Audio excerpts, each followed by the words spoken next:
الله ربي والإسلام ديني ومحمدا رسول الله. Assalamualaikum warahmatullahi wabarakatuh.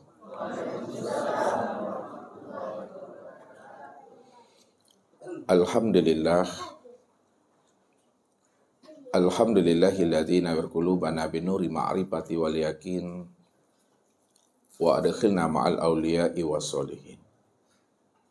Wassalatu wassalamu ala sayyidina Muhammadin nabi sayyidil mursalin wa ala alihi wa sahbihi rasulillahi ajma'in.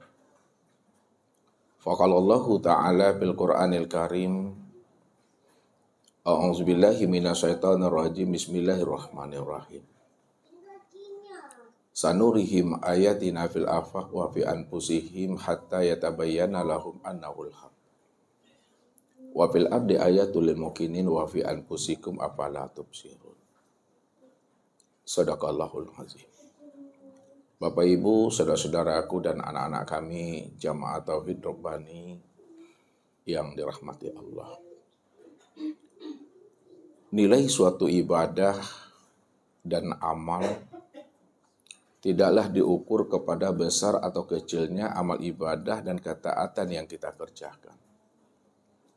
Akan tetapi nilai suatu amal itu terletak pada keikhlasan yang mengiringi amal tersebut. Itu artinya, sebesar apapun amal yang kita kerjakan, bila tidak ada ikhlas yang mengiringi amal tersebut, maka amal tersebut akan menjadi hampa dan sia-sia. Dan sekecil apapun bentuk amal ibadah dan ketaatan yang kita kerjakan, apabila ada ikhlas yang mengiringi amal tersebut, itulah bentuk amal ibadah yang diterima di sisi Allah Subhanahu wa Ta'ala. Maka disinilah Allah memberikan suatu kabar kepada hambanya dari setiap amal ibadah ketaatan yang kita kerjakan itu. Wa ma umiru illa liya'budullaha mukhlishina lahuddin. Tidaklah aku perintahkan dirimu untuk beramal, untuk beribadah, melainkan amal dan ibadah yang kamu kerjakan itu benar-benar hanya ikhlas semata-mata untuk diriku seorang saja. Jadi kalau kita beramal ditujukan kepada sesuatu yang lain selain Allah, maka sesuatu yang lain selain Allah itulah nanti yang akan menjadi sembahan kita, yang akan menjadi Tuhan kita. Sedangkan Allah itu bagi dirinya hanyalah sebagai wasilah, perantara untuk mendapatkan sesuatu yang dia inginkan atau dia hajatkan dari setiap amal ibadah yang dia kerjakan. Maka amal yang demikian itu belum dikatakan namanya amal yang ikhlas. Amal yang ikhlas itu benar-benar tidak lagi tertuju kepada yang lain, hanya semata-mata untuk Allah seorang saja.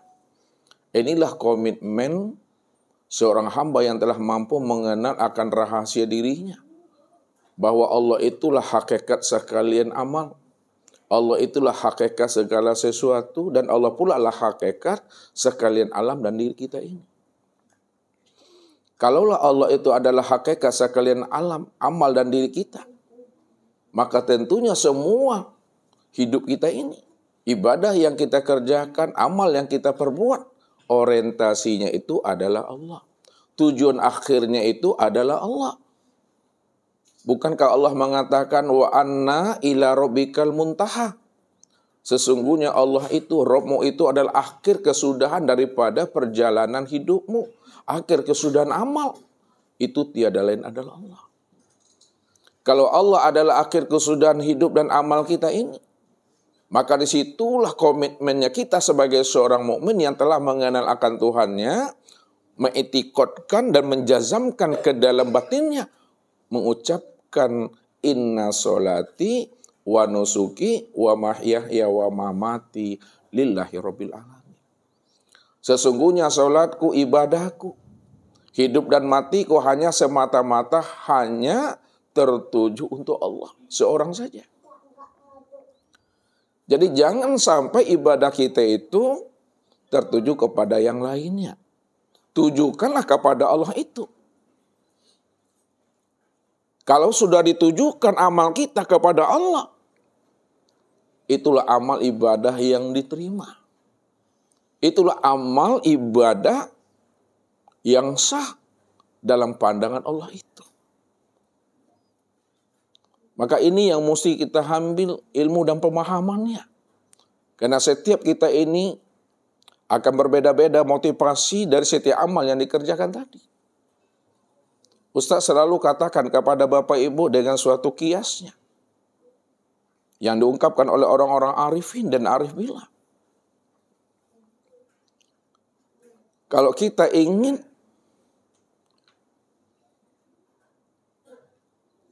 meraih namanya akhirat,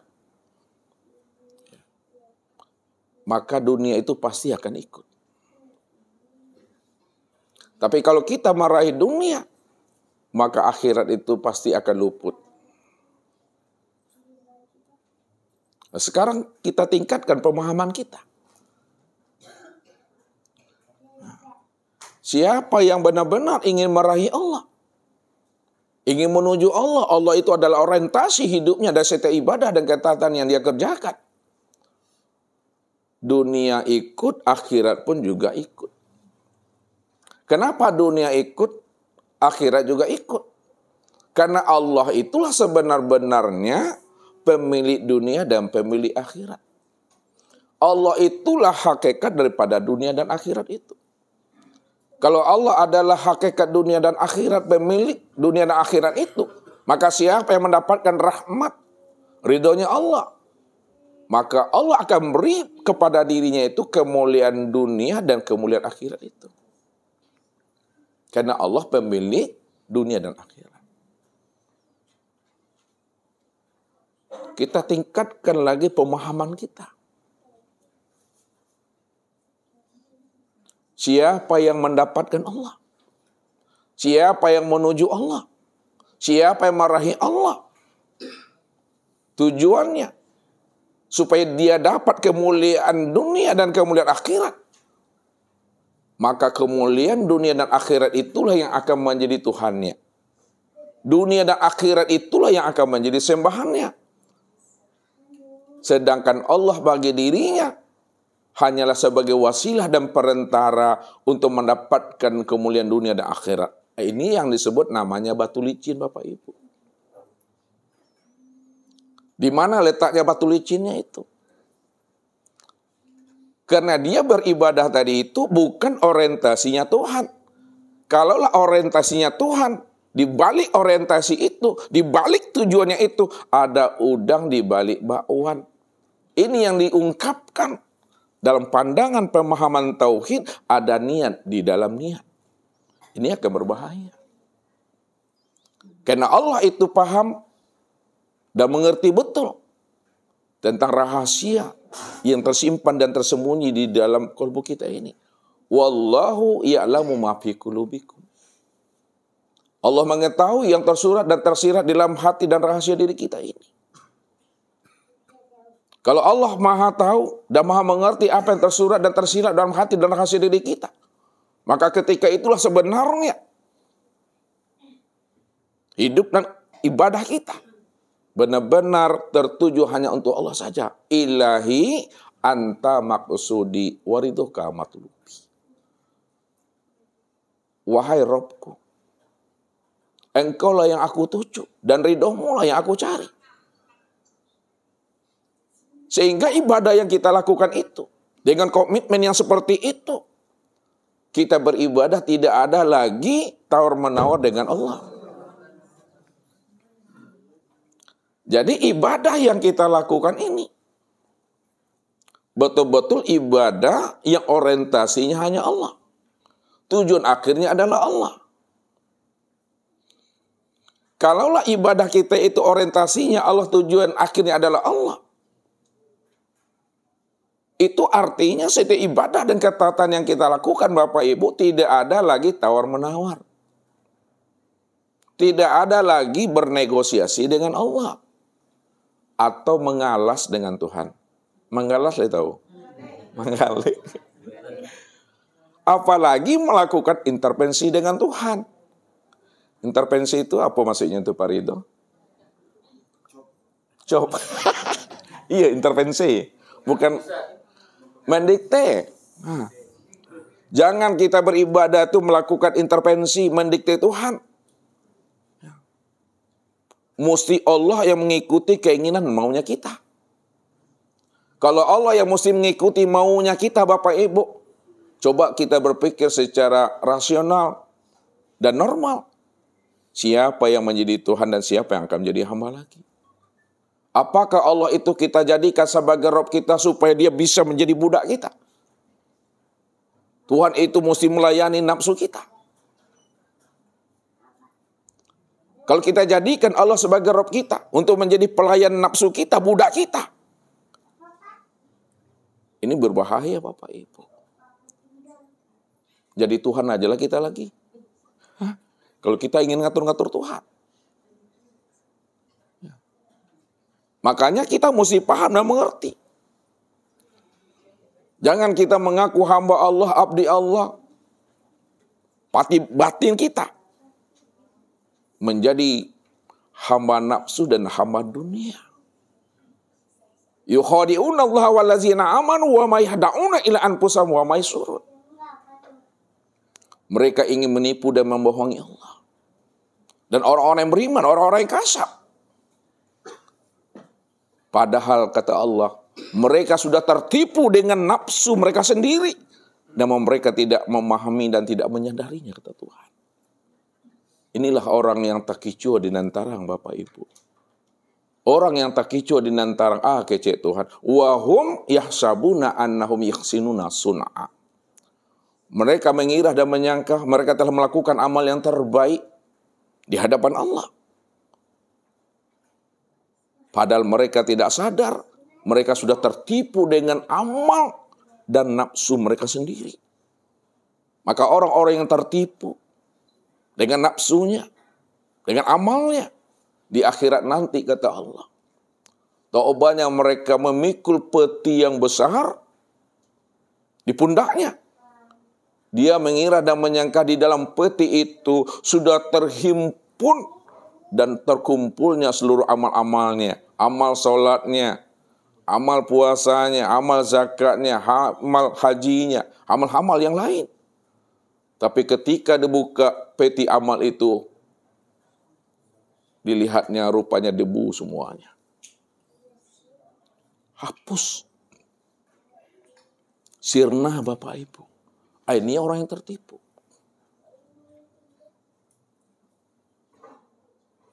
Kalau kita sudah tertipu dengan diri kita tadi, dengan nafsu kita, dengan pikiran kita, kita merasa diri kita telah melakukan amal yang terbaik. Maka kita akan menjadi orang yang rugi. Rugi di dunianya, rugi pula di akhiratnya. Lalu bagaimana supaya kita tidak rugi dunia dan akhirat Bapak Ibu? Maka luruskan niat kita. Jangan ada niat di dalam niat. Betul-betul Allah itu adalah menjadi orientasi hidup kita. Allah itu adalah akhir kesudahan hidup kita ini. Jadi kalau Allah adalah akhir kesudahan hidup kita dan orientasi hidup kita, insya Allah kita akan mampu selalu istiqomah. Berserah diri kepada Allah itu zahir dan batin. Orang yang telah berserah diri kepada Allah zahir dan batin Bapak Ibu, dia tidak akan pernah ragu dan bimbang dengan jaminan dan kemampuan Allah. Dia tidak pernah khawatir dengan janji Allah. Karena Allah mengatakan kepada kita ini, innallaha la tukhliful mi'ad. Sesungguhnya aku ini kata Allah, tidak pernah memungkiri akan janjiku. Allah itu berkata tidak pernah bohong, berjanji tidak pernah mungkir. Apa buktinya? Allah katakan, Man amila solihan min dzakari aw unsa wa huwa mu'min falah nuhiyannahu hayatan thayyibah wa la najziyannahum ajrahum bi ahsani ma kanu ya'malun. Siapa yang beramal soleh, dia telah mengenal aku, dia telah bermakrifat kepada aku, dia yakin aku ini Rabb-Nya. Kemudian dia benar-benar beriman kepada aku. Tidak ragu dia dengan janji aku, kata Allah. Apakah yang beramal soleh itu? Laki-laki kah atau perempuan kah? Kalau dia tidak bimbang dengan jaminan aku, tidak ragu dia dengan janji aku, maka akan aku berikan kehidupan yang lebih baik kepada dirinya dari kehidupan sebelumnya, kata Allah. Allah mudahkan lisan kita ini untuk berzikir dan mengingat akan dirinya. Allah jadikan hati kita ini untuk bermahabbah, rindu, cinta dan bermanja-manja dengan dirinya. Sehingga hati kita ini, rohani kita ini mampu merasakan di dalam dekapan kandungan Rahman dan Rahimnya Tuhan itu. Sehingga tidak berjarak lagi kita dengan Tuhan itu. Sudah hidup kesadaran Tuhan di dalam hati dan rohani kita ini. Maka ketika itu Allah katakan apa? Wala najziyannahum ajrahum bi ahsani ma kanu ya'malun. Aku pasti akan memberikan balasan yang terbaik dari setiap amal yang dia kerjakan, kata Tuhan. Itu artinya Bapak Ibu, Allah tetap memberikan yang terbaik untuk hambanya.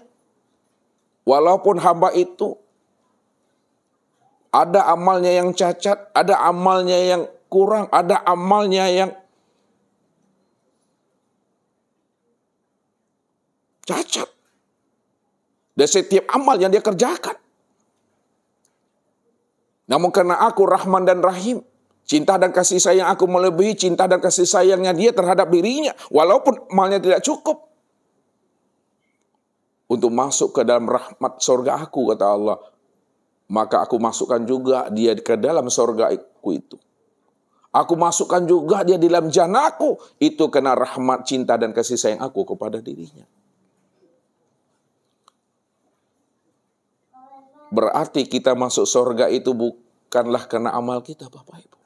Kalau kita masuk surga karena amal kita ini banyak cacat, aib, dan kurangnya, Bapak Ibu. Tak sebanding, tak sepadan syukur kita, taatnya kita dengan nilai surga itu, Bapak Ibu. Maka ini yang diutarakan oleh baginda Rasul kepada kita ini. La yudkhilu ahadukum amalhul jannah wala yajiru minan nar wala ana ila birahmati minallah. Tidaklah salah seorang di antara kalian bisa masuk surga kena amal-amalnya. Dan tidak pula di antara kalian bisa lepas daripada azab sisa neraka juga kena amal-amalnya. Wala ana. Jangankan amalmu, jangankan ibadahmu, jangankan wiritanmu, amalku, ibadahku, wiritan aku juga tidak mampu menjamin aku ini bisa masuk surga dan lepas daripada azab sisa neraka. Illa birahmati minallah. Tapi kenapa kita bisa masuk surga? Kenapa kita bisa terhindar daripada azab sisa neraka? Itu sebenarnya kata Rasul, semata-mata karena rahmat, cinta, dan balayan kasih sayang Allah itu kepada diri kita ini. Maka disitulah sebenarnya seluruh amal kita itu kita tujukan ikhlas semata-mata kepada Allah. Jangan kitanya yang terlihat di situ, Bapak Ibu. Maka pandanglah Allah itu, tiliklah Allah itu. Apa maksudnya pandanglah Allah, tiliklah Allah itu? Bahwa sebesar zarah amal ibadah dan ketaatan yang kita kerjakan itu sebenarnya adalah karena anugerah, kasih sayang, dan belayan cintanya kepada diri kita ini. sebesar zarah kebaikan yang keluar dari diri kita ini. Bukan karena kemampuan kita, bukan karena usaha dan ikhtiar kita, tapi pandang sebesar zarah kebaikan yang keluar dari diri kita itu adalah bentuk karunia, rahmat dan kasih sayang Allah kepada diri kita. Walau la fadlullahi alaikum wa rahmatuhu mazaka minkum min ahadin abadah lakuntum minal khasirin. Kalau bukan karena karunia aku, kalau bukan karena anugerah aku, kalau bukan karena kasih sayang aku kepada dirimu, kamu tidak akan pernah bisa melakukan amal ibadah dan ketaatan.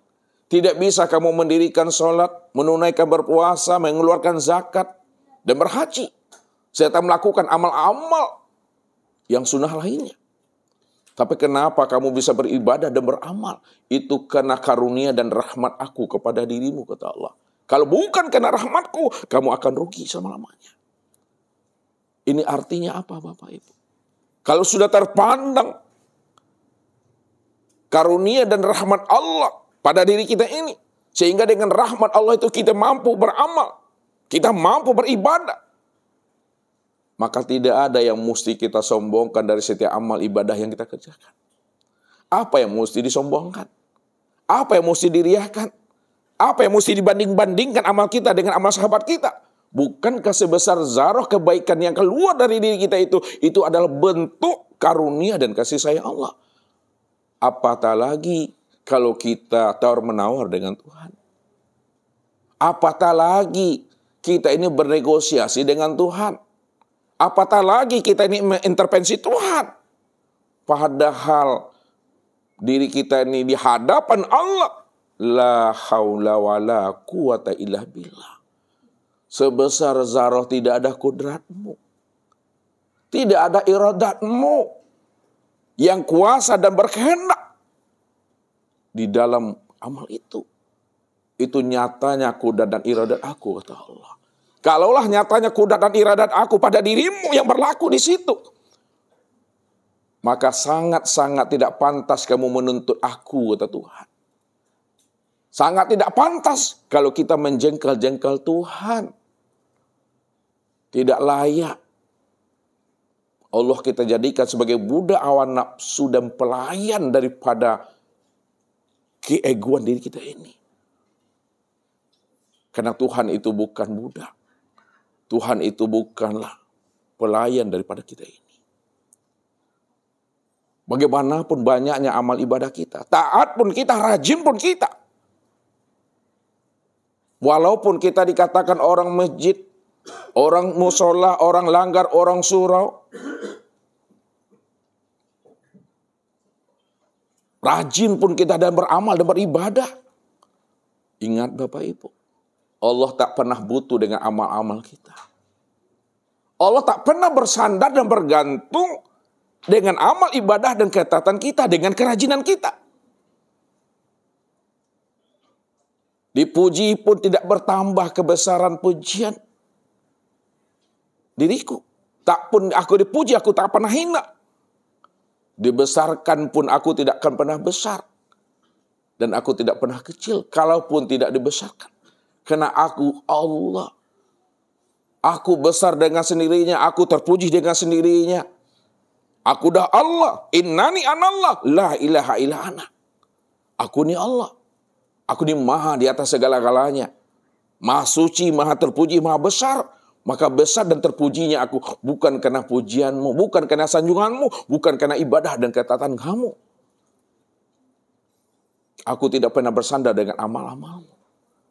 Kalau Allah tidak pernah bersandar dengan amal ibadah dan ketaatan yang tak kerjakan Bapak Ibu, kenapa Allah suruh kita beramal?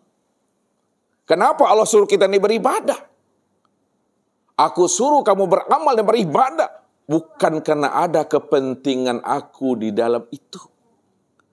Tidak ada kepentingan pribadi aku dari setiap amal dan ibadah yang kamu kerjakan, kata Allah. Aku suruh kamu beramal, kata Tuhan.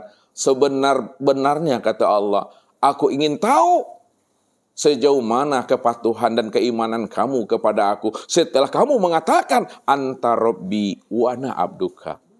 Engkau Rabbku, ya Allah, dan aku adalah hambamu, ya Allah. Aku ingin melihat, kata Allah. Benarkah kamu itu patuh beriman kepada aku setelah kamu mengatakan aku ini Rabbmu dan kamu adalah hambaku? Maka itulah sebenarnya rahasia aku ciptakan dunia, aku bentangkan alam syahadah ini. Liyabluwakum ayyukum ahsanu amala. Aku ingin tahu siapa yang paling sempurna amalnya. Siapa yang paling baik keimanannya, keislamannya, tauhid dan ma'rifatnya, kata Allah. Inilah cerita dan sandiwaranya aku, kata Tuhan. Jadi tidak ada kepentingan Tuhan di dalamnya itu. Di situlah kita mesti paham dan mengerti. Kita mesti tahu diri kita ini.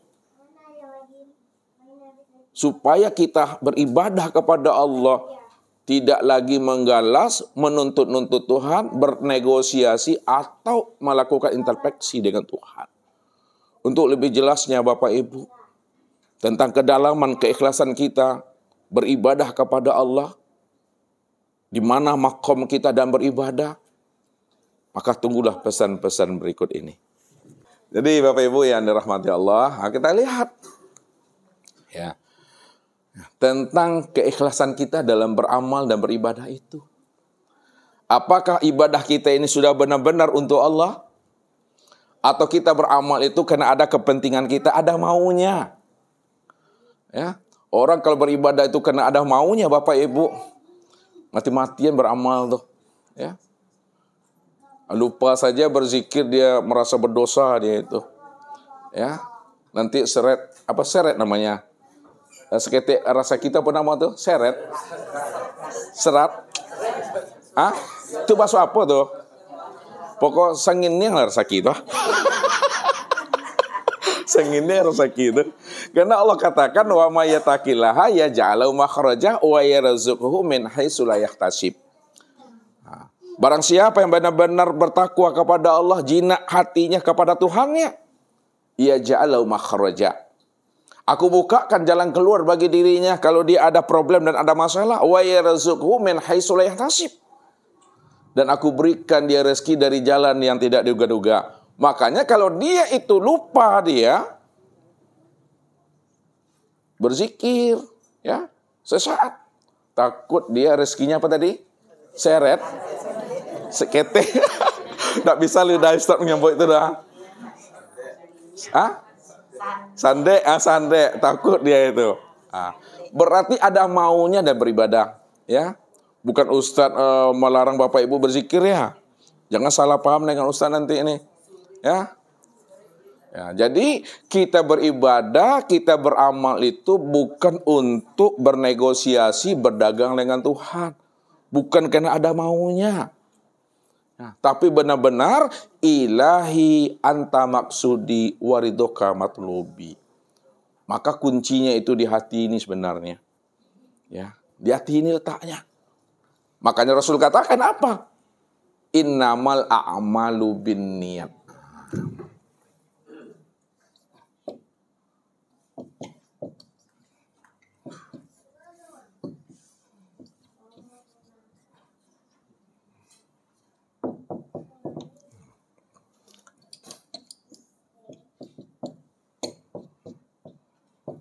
Innamal a'malu binniyat.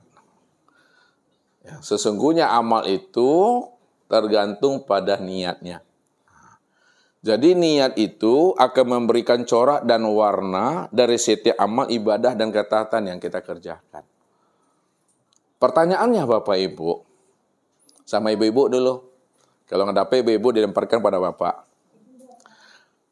Amalkah yang mengikuti niat atau niatkah yang mengikuti amal? Nih, amal yang mengikuti niat atau niat yang mengikuti amal. Niat yang mengikuti amal. Lebat tuh Pak Ji. Niat yang mengikuti amal atau amal yang mengikuti niat? Amal yang mengikuti niat. Ibu-ibu tadi bilang apa? Niat yang mengikuti amal. Makanya benar salahnya. Benar salahnya. Ya, amal yang mengikuti niat. Makanya Bapak Ibu tadi dari rumah mau menuju ke masjid ini ada niat tadi doh. Ada nggak niat untuk datang ke sini? Niat. Kalau sudah berniat tadi, baru diiringi oleh amal, oleh kangka laki itu, baru menconcong ke semua. Mana yang betul? Amal yang mengikuti nih niat. Kalau ibu tadi bilang apa? Niat yang mengikuti amal.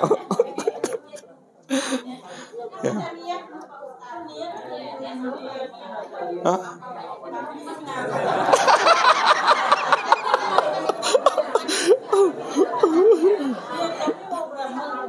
Niat ibu mau berapa? Ibu tadi ke sini dulu, baru berniat. Berniat dulu, baru ke sini. Jadi, yang menurut ibu yang mana yang benar? Niat yang mengikuti amal. Itu yang saya bilang tuh benar salahnya. Kata Pak Haji, jangan mengerengkang juga sama guru. Nggak biar tarang ngaji itu. Tapi jangan ibu-ibu marah dengan Ustaz dia. Sama Pak Haji aja lah. Ya. Jadi amal itu yang akan mengikuti niat. Bahasa yang mudah, lihat. Ustaz antarkan dulu. Ya, niat ini letaknya di mana? Niat itu letaknya di hati. Lihat, ini maminya. Ini amal tadi. Amal itu nampaknya di mana? Anggota tubuh. Lihat tuh. Dia bahasa Ustaz. Ya. Tubuh ini dia berimam dia kepada hati. Tubuh dia berimam kepada hati. Apa maksudnya berimam kepada hati itu? Tubuh itu mengikuti gerak hati, kata hati. Jadi bahasa yang dimudahkan untuk memahaminya, tubuh berimam kepada hati, hati itu berimam kepada Allah. Itu dia maksudnya tuh. Tubuh mengikuti kehendak hati. Hati mengikuti kehendak Allah. Makanya Allah bilang apa? Wa ma tasyauna illa ayyasha Allah. Tidaklah hatimu bisa berkehendak, melainkan hatimu berkehendak mengikuti kehendak dan maunya aku, kata Allah. Itu maksudnya tuh. Disitulah Rasul mengatakan innamal a'malu binniyat. Seluruh amal itu bersandar bergantung kepada niatnya tadi. Niat itu letaknya di hati.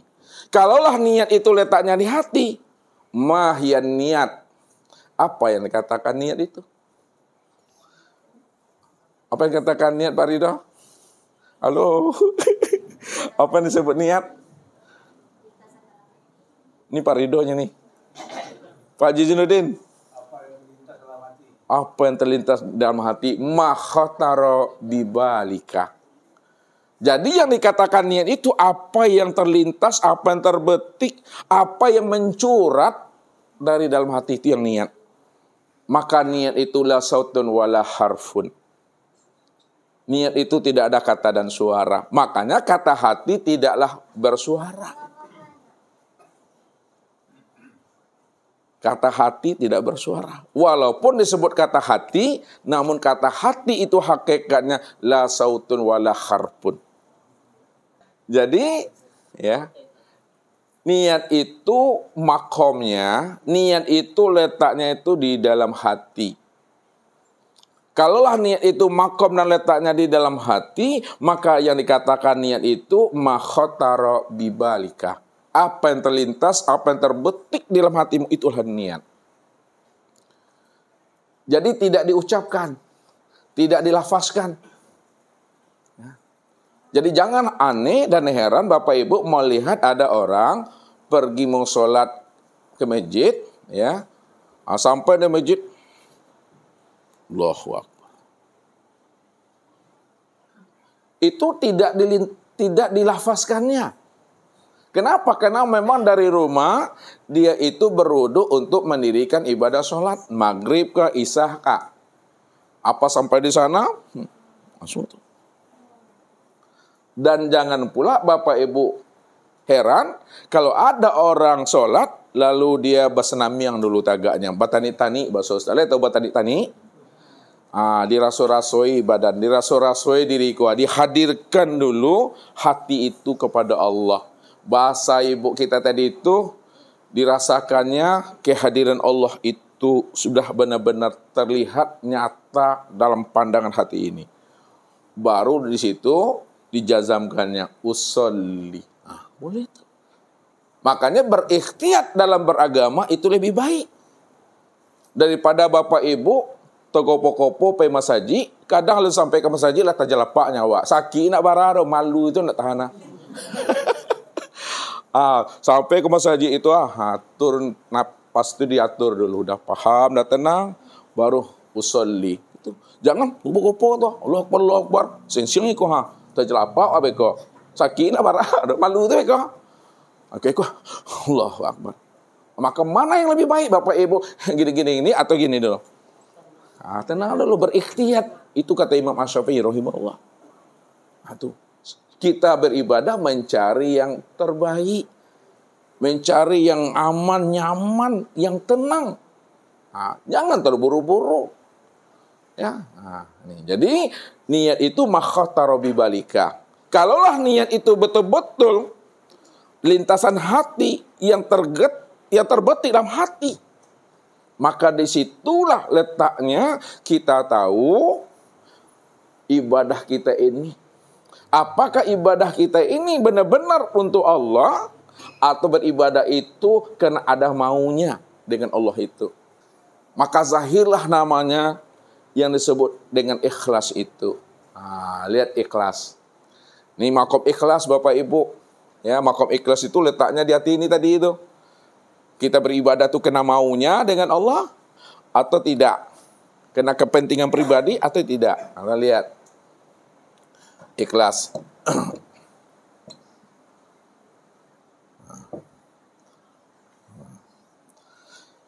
Jadi ikhlas itu ada 3 makom, 3 tingkatan dalam memahaminya. Bapak Ibu tilik nanti ke sini. Ada ikhlas tingkat syariat. Ikhlas tingkat syariat.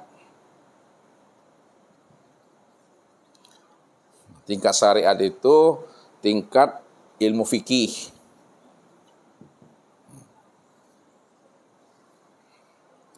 Yang kedua, ada ikhlas tingkat thariqat.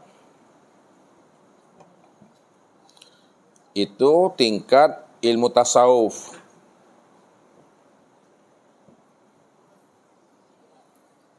Dan yang ketiga, ikhlas tingkat ilmu hakikat.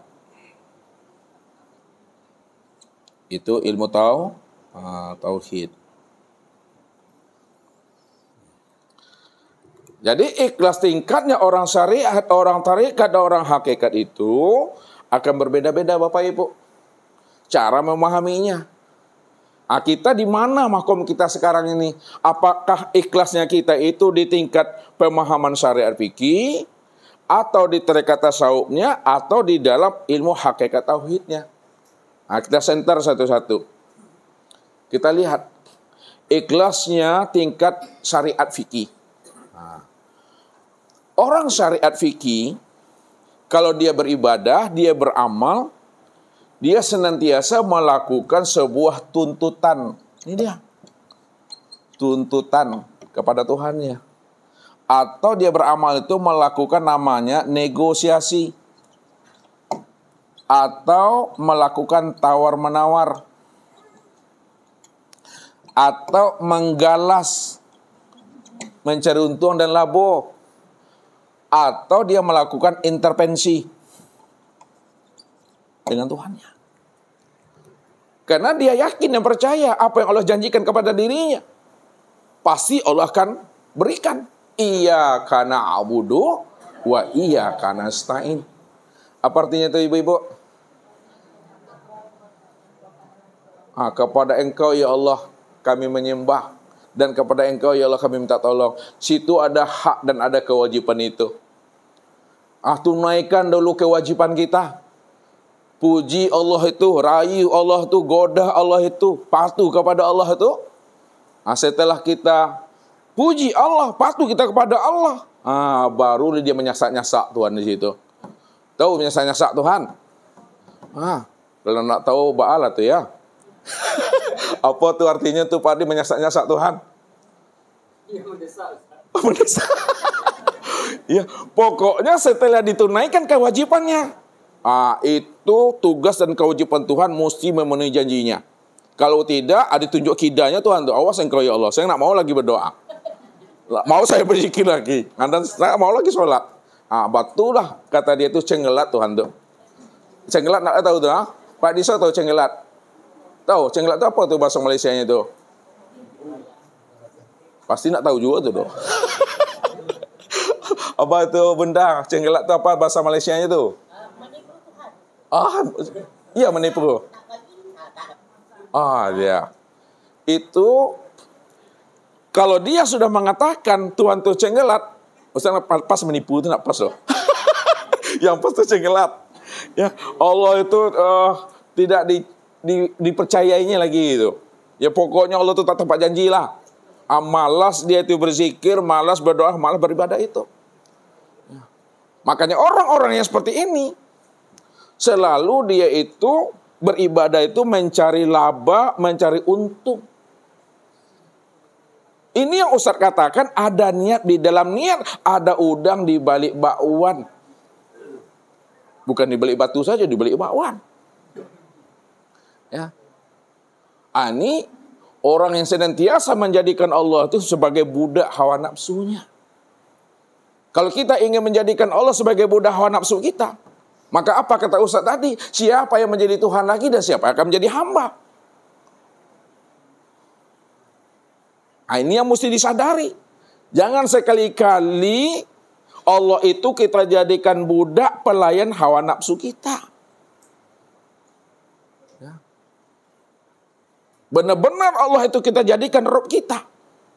Kita patuh kepadanya. Maka kalau kita patuh kepada dirinya, tunjukkanlah kepatuhan kita kepada Allah itu.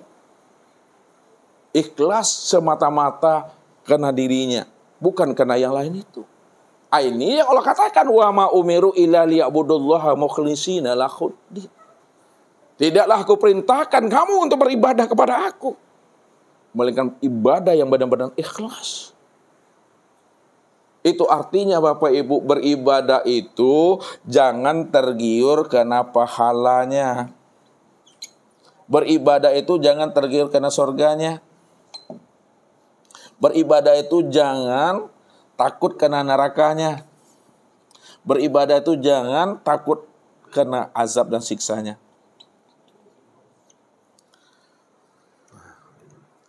Kalau kita beribadah takut karena neraka dan azabnya Bapak Ibu, maka setiap ibadah yang kita kerjakan itu pasti selalu dibayang-bayangi oleh ancaman azab dan siksa.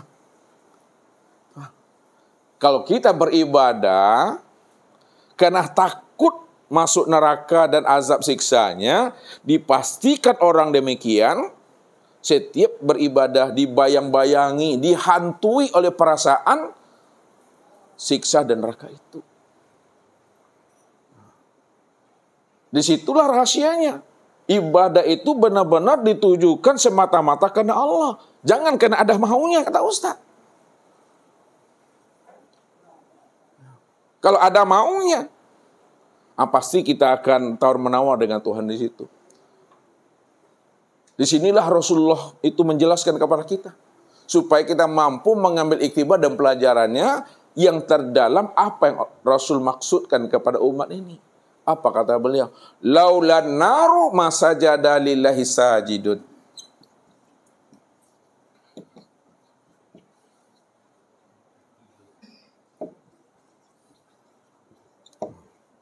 Laulan naru. Kalau bukan karena neraka. Bahasanya, kalau Allah tidak menjadikan neraka, masajadah lillahi sajidun, maka tidak ada orang yang mau sujud kepada Tuhan itu. Ya. Kalau Allah tidak jadi buat neraka, maka haram noji. Lihat tuh haram noji itu. Betul-betul dia tidak akan pernah mau sujud kepada Allah. takkan pernah mau dia menunaikan dan melaksanakan ibadah dan ketaatan itu kepada Allah. Tapi kenapa dia mau beribadah? Kenapa dia mau sujud? Kenapa dia mau sholat? Daripada masuk neraka, lebih baik sholat. Atau beribadah itu daripada masuk neraka, lebih baik sholat. Sehingga ibadah yang dia kerjakan itu benar-benar terpaksa. Daripada masuk neraka, encak sholat. Nah, sekarang kita putar bahasanya dengan menggunakan bahasa logika, filsafat terbaliknya. Seandainya, sekiranya surga tak jadi dibuat Tuhan, dipending Tuhan, tak jadi surga itu dibuat oleh Allah, neraka tetap jadi dibuat oleh Allah, Bapak Ibu. Orang yang duduk di makom syariat ini, maukah dia beribadah tuh? Surga tak jadi dibuat, tapi neraka tetap ada. Orang yang duduk pada makom ilmu syariat ini, apakah dia mau beribadah? Tidak akan pernah mau. Untuk apa aku beribadah? Kalau memang neraka juga yang ada. Sholat kita neraka juga. Tak sholat neraka juga. Padahal aku sholat untuk masuk surga. Sekarang neraka yang ada. Anti-sele beribadah itu. Berarti ibadah yang dia kerjakan itu belum kena Allah, tapi kena maunya kepada Allah itu. Ini yang Ustaz katakan tadi, ada udang di balik PY itu. Ada niat di dalam niat. Ingat Bapak Ibu, Syekh Abdul Qadir Jailani pernah suatu ketika Bapak Ibu ingin memberikan tausiah di masjid. Pada saat beliau masuk ke dalam masjid, ada orang yang sedang mendirikan sholat. Ada orang yang sedang baca Al-Quran. Ada orang yang sedang berzikir. Ketika itu beliau belum mengasih tausiah. Ngasih menunggu yang sholat selesai sholatnya, yang baca Al-Quran selesai baca Al-Qurannya, yang berzikir selesai pula zikirnya. Namun ketika orang yang sholat dah selesai sholatnya, orang yang berzikir dan baca Al-Quran setelah berhenti pula zikir dan baca Al-Qurannya, barulah beliau itu naik mimbar. Ketika beliau naik mimbar, apa kata beliau? Sesungguhnya Tuhannya orang yang sholat ada di bawah telapak kakiku. Tuhannya orang yang baca Al-Quran juga ada di bawah telapak kakiku. Tuhannya orang yang sedang berzikir juga ada di bawah telapak kakiku. Maka ketika itu jemaah Bapak Ibu, terperangah Bapak Ibu. Terperangah, enggak dia tahu dong. Pelongo-pelongo. Ya, teman nuang ya. Apalah maksud Tuan Guru ini? Tuhannya yang sholat, baca Al-Quran, berzikir ada di bawah telapak kakinya. Maka ketika itulah jemaah itu tidak sabar menunggu jawaban apa yang dimaksud oleh Tuan Guru Syekh Abdul Qadir Al-Jailani tadi. Rupanya apa yang disebutnya Bapak Ibu benar-benar nyata. Tuhannya orang yang sholat, Tuhannya orang yang baca Al-Quran, Tuhannya orang yang berzikir memang betul-betul ada di bawah telapak kakinya. Diambilnya lah sesuatu dari bawah telapak kakinya itu. Rupanya yang diambil itu adalah uang dinar. Apa kata beliau? Tuhannya orang yang sholat nih. Tuhannya orang yang baca Al-Quran yang ini. Tuhannya orang yang berzikir ini. Maksudnya Tuhannya orang yang berzikir, yang baca Al-Quran, dan yang sholat itu adalah dunia. Itu artinya siapa yang beribadah, beramal untuk dunianya, maka dunia itu yang menjadi sembahannya. Dunia itulah yang menjadi Tuhannya. Ini yang mesti kita sayangi. Yang kita risaukan. Di mana letaknya kita sayangkan dan kita risaukan? Ada saudara-saudara kita. Dia beramal akhirat. Berzikir, berselawat, baca Al-Quran, beribadah. Tapi semua amal akhiratnya itu ditujukannya untuk dunianya. Padahal siapa yang beribadah untuk dunianya, dunia itulah yang menjadi sembahannya, dunia itulah yang menjadi Tuhannya. Sedangkan Tuhan bagi dirinya hanyalah perantara dan wasilah saja untuk mendapatkan dunianya. Kan terbalik itu Bapak Ibu. Ini yang Ustaz katakan tadi itu dalam penyampaian awal tadi. Siapa yang kejar dunia, lihat. Nah, maka akhirat itu, akhirat apa? Siapa yang kejar dunia, akhirat akan luput. Siapa yang kejar akhirat, dunia akan tuh. Bahasa kiasnya, ya. Kalau bapak ibu beli sapi, dipastikan talinya dapat. Kalau bapak ibu beli talinya, sapinya nggak dapat. Apa maksudnya tuh? Beli sapi pasti dapat talinya. Beli talinya, sapi nggak dapat. Kejar akhirat tuh, dunia pasti ikut tuh. Tuh maksudnya tuh. Sekarang naikkan makomnya, jangan di sini kita duduknya.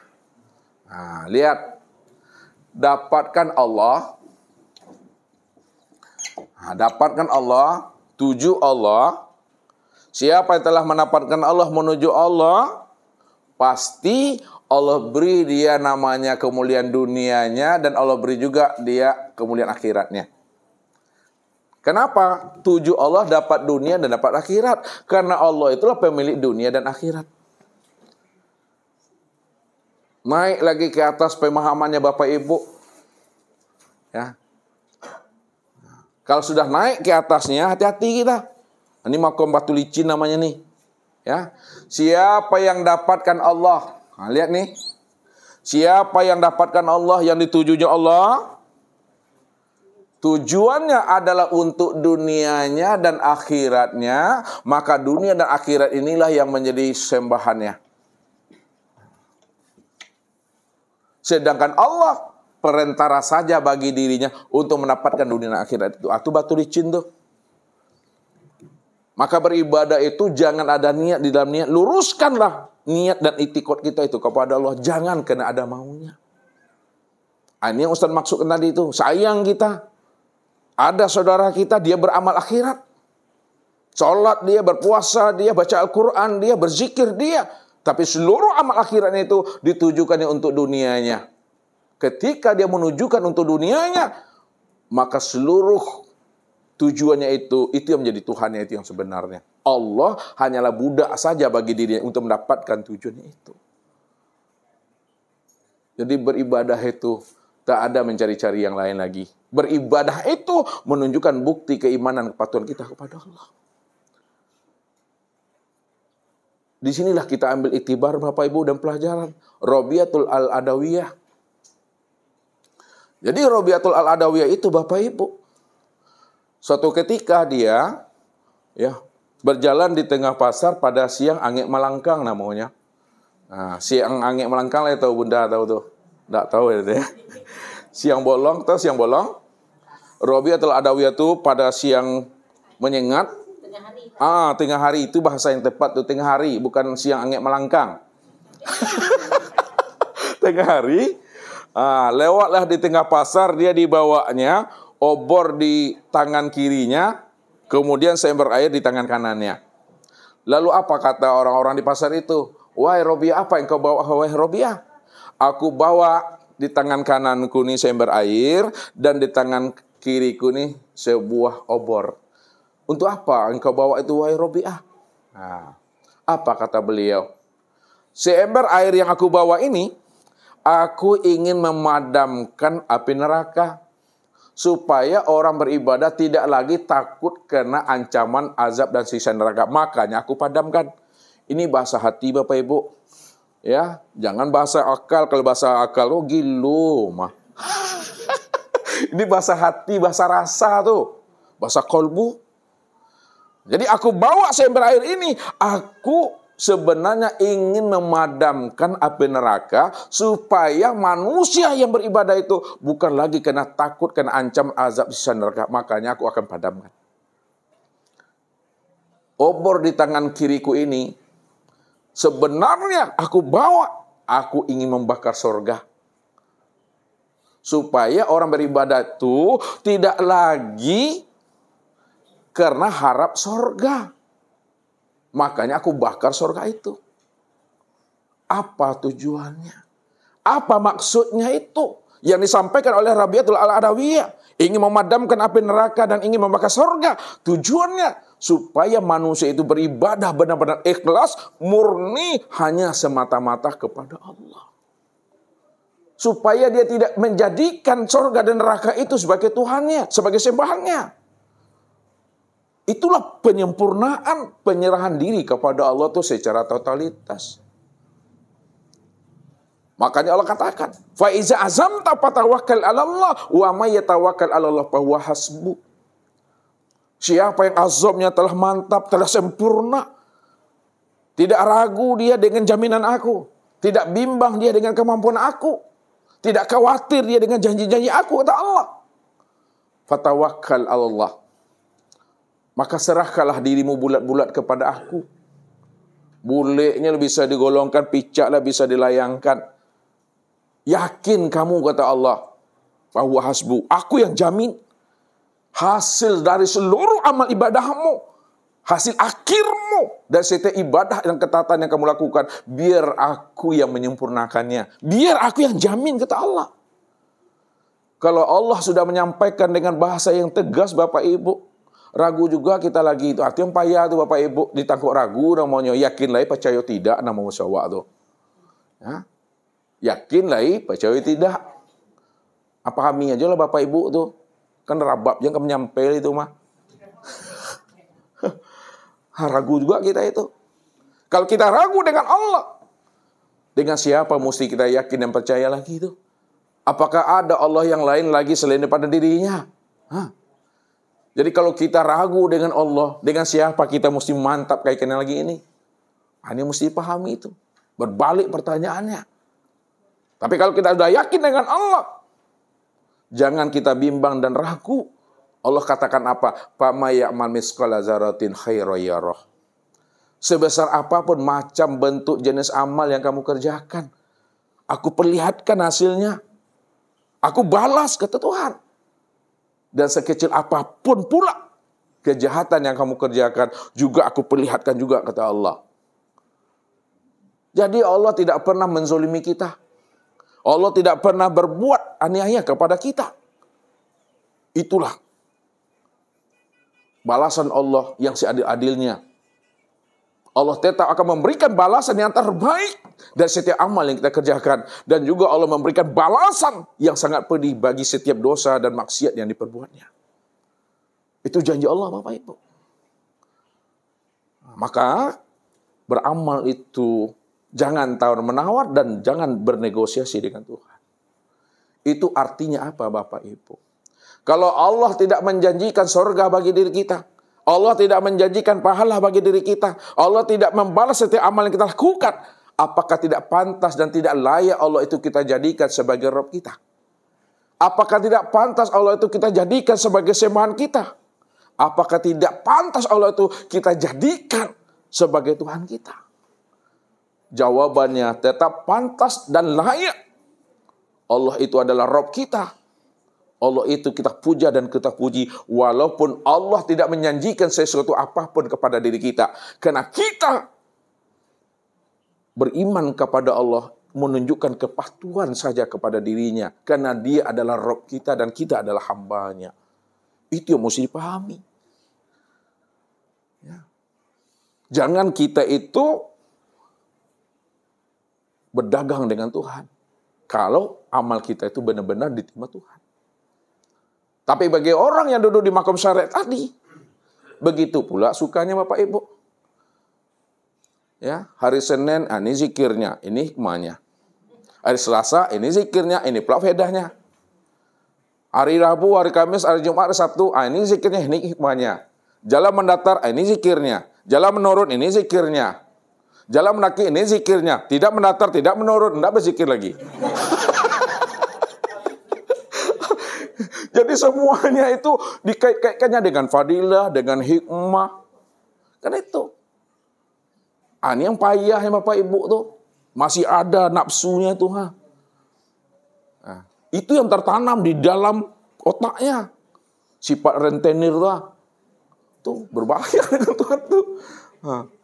Kadang amal belum dikerjakan lagi Bapak Ibu, alun dikakuknya amal itu lah ditanyanya dengan Tuhan. Kalau ini aku lakukan ya Allah, apa pahalanya ya Allah? Kalau aku masuk surga, nanti surga nomor berapa aku dapat ya Tuhan? Alun tentu masuk surga, tapi surga lah dikaplingnya di dunia. Wah. Ngeri itu orang kayak itu tuh. nafsunya itu. Ya, memang begitu maunya dia. Ya, jangankan mau kalah draw saja tak mau dia. Ya kan? Nah, begitu. Dia mesti bernegosiasi dengan Tuhan tuh. Ini makomnya. Yang kedua, ikhlasnya orang tarekat. Ikhlasnya orang tarekat akan berbeda dengan ikhlasnya orang syariat. Ya, walaupun orang syariat dia benar-benar untuk Allah katanya tadi, tidak ria, tidak ujub, tapi di balik niatnya tadi itu ada yang ditujunya. Itu syariat tuh. Kalau orang tarekat berbeda lagi. Dia benar-benar ikhlas semata-mata untuk Allah, tidak ujub, tidak ria. Bukan untuk surga. Bukan untuk pahala. Bukan karena takut neraka dan siksa. Tapi aku beribadah itu karena aku ini adalah hamba. Bukankah Allah katakan, wa ma khalaqtul jinna wal insa illa liya'budun.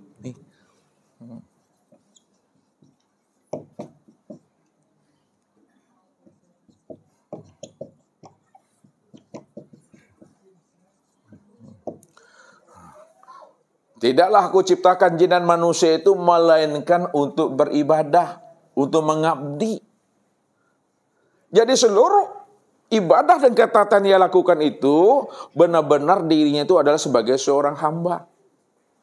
Ya. Berarti tunduk patuh saja di situ Bapak Ibu. Sami'na wa ta'na, bukan sami'na wa so'ina. Benar sami'na wa ta'na.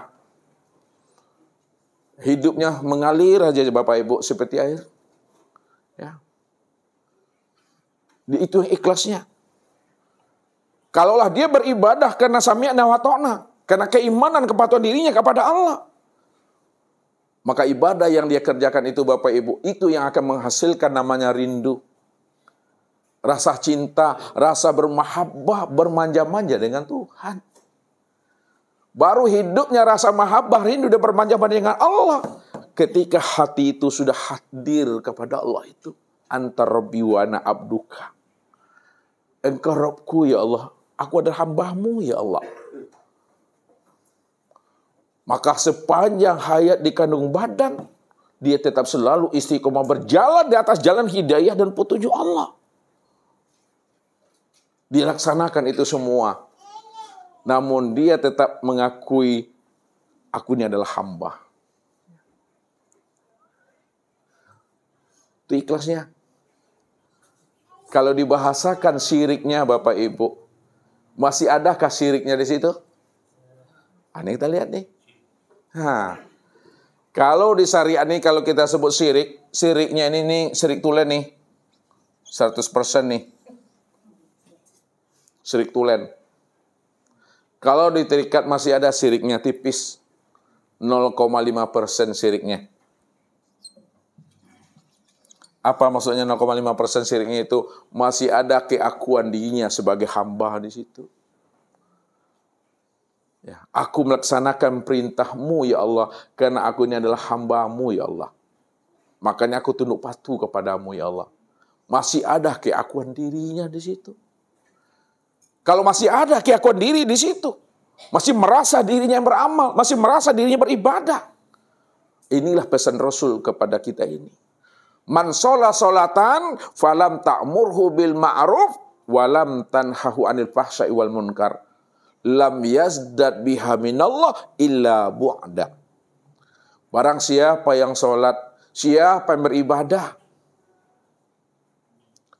sholat dan ibadahnya itu tidak menyuruh dia melakukan kebaikan, dan sholat serta ibadah yang dia kerjakan tidak mampu mencegah perbuatan dirinya dari perbuatan keji dan mungkar, lam yazdad biha minallah illa bu'da.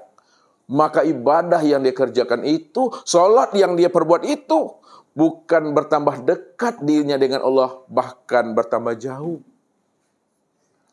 Di mana dirinya bukan bertambah dekat dengan Tuhan, bahkan bertambah jauh. Karena di dalam ibadah yang dia kerjakan itu, ibadahnya tidak bisa mencegah perbuatan keji dan mungkar. Sebabnya apa? Dia masih merampok hak Allah di situ. Belum duduk pada makom aryan, bukan riyan. Duduk pada makom aryan, tidak ada lagi kemelekatan pada dirinya yang merasa wujud. Tidak ada lagi kemelekatan pada dirinya, merasa dia itu sama. Basar, kalam, ilmu, kodrat, iradat, hayat. Tidak ada lagi keakuan dirinya yang menyadari dia itu melihat dan mendengar, berkata, mengetahui, berkuasa, berkehendak dan hidup itu. Tuh, makom aryan tuh. Makanya kalau belum duduk pada makom aryan, ini akan berbahaya.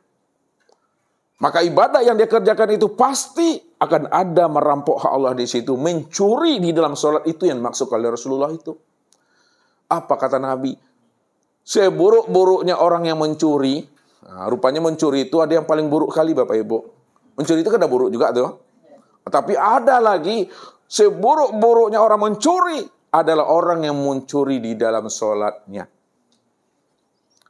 Lalu sahabat bertanya, memangnya ada ya Rasulullah orang yang mencuri dalam sholat Rasulullah? Iya ada kata Rasulullah. Apa maksudnya ya Rasulullah orang yang mencuri dalam sholat? Dia sholat tidak ada tumak ninanya. Ya, tunggang tungginya tidak ada tumak nina. Itu bahasa syariatnya. Ya, imam malun rukuknya lah rukuk dulu. Imam belum sujud dia ada sujud dulu. Imam belum salam lagi dia salam dulu. Imam belum takbir, dia ada takbir dulu. Itu orang yang mencuri dalam sholat. Secara ilmu fikih. Secara makna hakikatnya mencuri di dalam sholat itu maksudnya ketika dia merasa dirinya ya yang berdiri di waktu sholat. Merasa dirinya yang ruku di dalam sholat. Yang merasa dirinya yang sujud dan duduk dalam sholat. Itulah orang yang merampok di dalam sholat itu. Yang tidak ada tumak nina. Itu maksudnya. Tumak nina itu tenang, diam. Apa maksudnya tenang dan diam itu? Tenangkan akalmu, tenangkan hatimu. Tenangkan perasaanmu. Jangan kamu merasa kamunya yang berdiri. Kalau kamu merasa berdiri, belum tumak nina itu. Kalau kamu merasa yang rukuk, belum tumak nina. Kalau kamu merasa yang sujud dan duduk, belum tumak nina. Yang tumak nina, yang tenang itu maksudnya, jangan kamu merasa yang berdiri di dalam sholat, yang rukuk, sujud di dalam sholat. Lepaskan keakuan dirimu pada dirimu. Kalau sudah lepas keakuan diri kita pada diri kita, tidak ada lagi kemelekatan kita yang merasa wujud dan bersifat. Inilah yang Ustaz maksud makom aryan itu, makom telanjang. Tidak ada lagi kita merasa wujud dan bersifat, itu maksudnya. Itu yang dikatakan tumak nina. Makanya rukun 13, rukun sholat itu 13. Tersembunyi satu di dalam 13 itu yang tumak nina itu. Itu yang berdiri tegak betul namanya. Ini berdiri namanya Bapak Ibu. Tegak betul itu itikad. Tidak ada lagi merasa dirinya yang berdiri di situ. Itu yang tumak nina itu.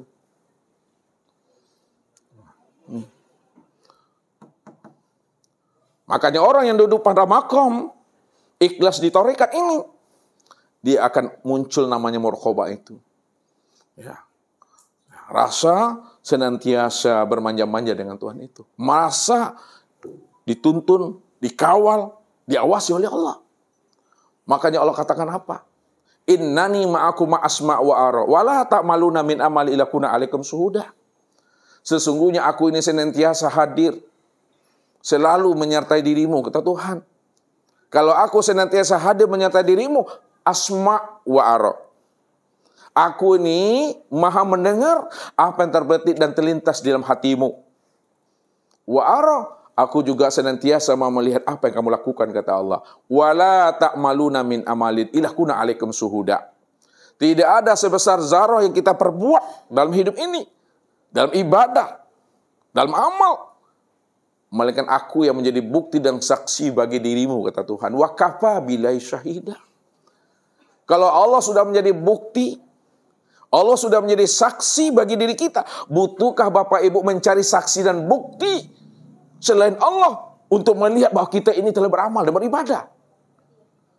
Pertanyaan Ustaz lagi. Nah, ini agak tinggi channel seketik Bapak Ibu. Ya, kalau Allah sudah menjadi saksi, Allah sudah menjadi bukti bagi kita dalam setiap amal yang kita kerjakan, butuhkah Bapak Ibu mencari saksi yang lain selain Allah supaya orang itu mengakui kita ini beramal? Tidak perlu lagi. Jadi jangan dicari-cari bukti yang lain. Jangan dicari-cari saksi yang lain supaya orang melihat kita ini sholat beribadah. Cukup sajalah Allah itu menjadi saksi dan bukti bagi kita ini. Wa kafa billahi syahidah, kata Allah. Kalau kita mencari bukti yang lain selain Allah supaya orang tahu kita ini beramal, itulah yang disebut namanya dengan riya itu. Kalau dari riya itu, itulah muncullah sum'ah itu Bapak Ibu. Tahu sum'ah? Sudah memperdengar-dengarkan amalnya kepada orang lain. Kalau sudah memperdengarkan, hati-hati Bapak Ibu. Dia akan membanding-bandingkan amalnya dengan amal sahabatnya. Aku mampu gini, dia tak mampu gitu. Ketika itu, apa kata Rasul? Al-hasad ta'kulul hasanat kama ta'kulun narul khatab. Sifat hasad, sifat ujub, sifat takbur, sifat riya, sifat sum'ah, itu akan memakan amal ibadahnya sebagaimana api membakar kayu bakar itu. Habis Bapak Ibu. Kosong amal kita. Kalau kita ini sum'ah, kalau kita ini ujub, kalau kita riya. Diambil oleh Rasulullah itu sebuah ranting Bapak Ibu. Lalu dituangkan minyak, dibakar, habis nih ranting ini. Makanya amal kita jadi debu itu. Andai kata amal kita ini sebukit, ada hasadnya, ada ujubnya, ada takburnya, ada riyanya, ada sum'ahnya, dikikisnya semuanya nih jadi debu semuanya. Wahum yahsabuna annahum yuhsinuna sun'a. Mereka mengira dan menyangka dia telah melakukan amal yang terbaik, padahal mereka sudah tertipu dengan amal dan diri mereka sendiri, tapi mereka tidak menyadarinya. Ya. Orang thariqat tidak seperti itu. Orang ahli tasawuf tidak seperti itu. Karena ibadah yang dia kerjakan itu, bagaimana hatinya itu selalu hadir kepada Allah. Sehingga setiap ibadah yang keluar dari dirinya, bukan karena kemampuan dirinya, bukan karena ikhtiar, kekuatan dirinya, bukan karena usaha dirinya, sebesar zarah yang keluar dari dirinya, berzikir itu, beribadah itu adalah bentuk karunia dan anugerah Allah itu kepada dirinya. Kalaulah sebesar zarah amal yang keluar dari diri kita itu kena anugerah Allah dan kasih sayangnya Allah, maka disitulah dia paham dan menyadari tidak ada yang bisa disombongkan ya, di hadapan manusia ini. Tidak ada yang bisa dibanggakan di hadapan kawan amal kita. Karena sebesar zarah amal kita, itu semuanya bentuk kasih sayang Allah itu. Tidak ada yang kita banggakan Bapak Ibu. Tidak ada yang kita sombongkan. Apalagi kita tuntut Tuhan. Tidak akan ada itu. Kalau bukan karena Allah, tidak bisa kita. Disitulah rahasianya. Bahagialah Bapak Ibu. Gembira Bapak Ibu. Kalau Bapak Ibu melihat anugerah Allah kepada diri Bapak Ibu. Ketika Bapak Ibu, hati Bapak Ibu mampu memandang pemberian karunia Allah kepada diri Bapak Ibu. Sehingga dengan karunia yang Allah berikan kepada kita, kita mampu untuk beribadah, maka senang bahagia kita. Melihat pemberian Allah, melihat karunianya Allah. Tapi jangan gembira. Jangan Bapak Ibu itu senang dan bangga melihat kemampuan diri mampu beramal. Ini hati-hati. Ini cara memandangnya. Jangan Bapak Ibu merasa bangga, senang, bahagia, dan gembira melihat kemampuan diri beramal. Kalau kita bangga, gembira melihat kemampuan diri mampu beramal, lupa kita memandang Allahnya. Inilah yang nanti akan menjadi takbur itu Bapak Ibu. Akan menjadi ujub itu. Akan menjadi sombong. Padahal Nabi mengatakan apa? La tadkhulul jannata man kana fi qalbi misqala dzarratin min kibir. Apa artinya itu? Bukan mencibir ya. Tidak masuk surga kamu, kata Rasulullah. La tadkhulul jannata. Tidak masuk surga kamu. Walaupun kamu ini ahli sujud, ahli ibadah, orang surau, orang langgar, nak masuk surga kamu. Man kana fi qalbihi misqala dzarratin min kibr. Apabila ada di dalam dadamu sebesar zarah. Sebesar zarah itu sebesar apa tuh mawah? Sebesar lontong. Biji bayam. Biji bayam. Biji bayam itu ada bijinya ya? Ada ya, kete ya. Ada. Sebesar biji bayam. Sebesar tungau. Hamo. Molekul. Atom. Tidak masuk surga kamu kata Rasul. Walaupun kamu ahli ibadah, ahli sujud, ahli zikir. Apabila di dalam dadamu ada sebesar atom. Sebesar zarah. Sifat sombong, angku, dan dadamu. Itulah batu licin buat dirimu kata Tuhan. Jadi jangan dianggap remeh, dianggap enteng, sombong Bapak Ibu. Hati-hati itu. Ya. Karena itu batu penaruang tuh mah. Batu licin tuh Bapak Ibu. Ya. Ini hati-hati kita. Kadang kita dengan amal-amal yang banyak tuh udah bangga kita. Ini tiket aku tuh masuk surga nih. Ini tiket aku tuh. Hah? Padahal udah tertipu dia kata Tuhan. Karena ujub dan sombong ini lupa dia mana Allah di situ. Ini hati-hati ini. Nah, orang torikat, orang tasawuf, ya tidak seperti itu dia. Dia tetap hatinya itu selalu mampu memandang karunia Allah kepada dirinya. Tidak pernah habis-habisnya, tidak pernah putus-putusnya itu. Karena Allah itu mengalir selalu. Karena Allah katakan apa? Wa ma bikum min ni'matin faminallah. Apa saja nikmat dan karunia yang ada pada dirimu, ingat kata Tuhan, itu semuanya datang daripada aku, datang daripada nikmat aku, datang daripada karunia aku, kata Tuhan. Bukan datang daripada dirimu. Begitu Allah membukakan tabir rahasianya sehingga kita benar-benar menjadi orang yang tawadu, orang yang wara, orang yang zuhud. Walaupun dia beramal, tapi tidak lagi dia merasa dirinya yang beramal di situ. Nah, ini makomnya di tasawuf namanya. Kenapa? Masih ada hamba. Nah, jadi hamba itulah yang membuat ada kesirikan halus, tipis. Ya. Beti gitu, orang itu beda tipis betul itu. Ya, halus siriknya itu masih ada akunya situ hamba. Itu aja tuh mengena itu. Yang terakhir Bapak Ibu, nah, ikhlasnya orang hakikat. Nah, bagaimana? Ikhlasnya orang hakikat itu Bapak Ibu tidak lagi terpandang, tidak lagi tertilik, tidak lagi tampak akan dirinya yang beramal dan beribadah itu. Yang terpandang, yang tertilik, tiada lain adalah nyatanya akan sifat-sifat Allah. Disitulah dia mengatakan la haula wala quwata illa billah. Nih. La haula wala quwata illa billah. Tidak ada kudrat, tidak ada iradat. Wah. Tidak ada sama basar. Tidak ada kalam ilmu hayat. Illa billah. Yang kudrat, yang iradat, yang sama basar kalam itu hanya Allah semata-mata. Jadi nyatalah perbuatan Allah, nyata fiilnya Allah. Betul-betul nyata pada perbuatan tubuhnya ini. Disitulah Allah menjelaskan wallahu khalaqakum wa ma ta'malun. Nah, wallahu khalaqakum wa ma ta'malun. Allah yang menciptakan dirimu, Allah yang menjadikan dirimu dan apa-apa yang kamu perbuat. Makanya yang dikatakan la haula wala quwata itu pada diri kita, ini yang tubuh ini Bapak Ibu. Ini yang la haula wala quwata itu. Yang disebut namanya a'yan khorjiyah. Yang dikatakan namanya tubuh yang zohir. Yang berkepala, bermata, bertelinga, bermuncung, bertangan, berkaki. Ini yang dikatakan la haula wala quwata. Bahasa ustadznya ini casingnya. Ini cangkangnya. Walaupun nampaknya kaki ini melangkah, tangan ini memegang, meraih, hakikatnya itu adalah mati.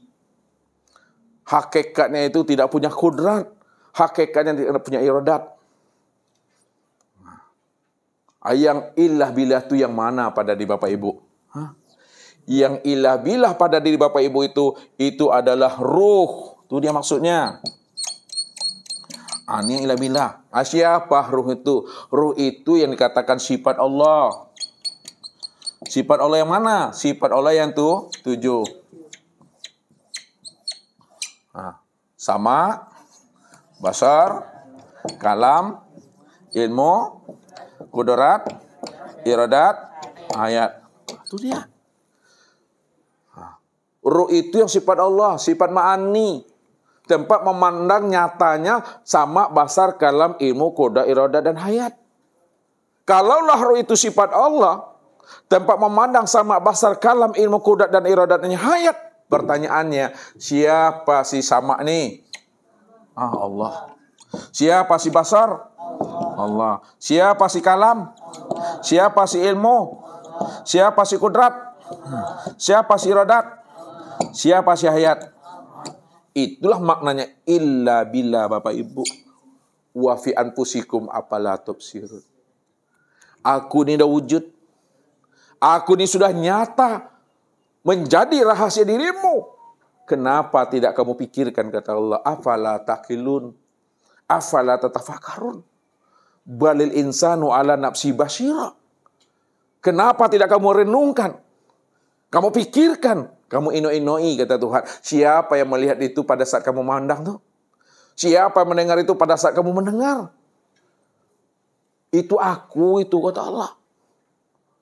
Maka disitulah Allah menjelaskan rahasia dirinya. Inna rabbaka ahata bin nas. Inna rabbaka ahata bin nas.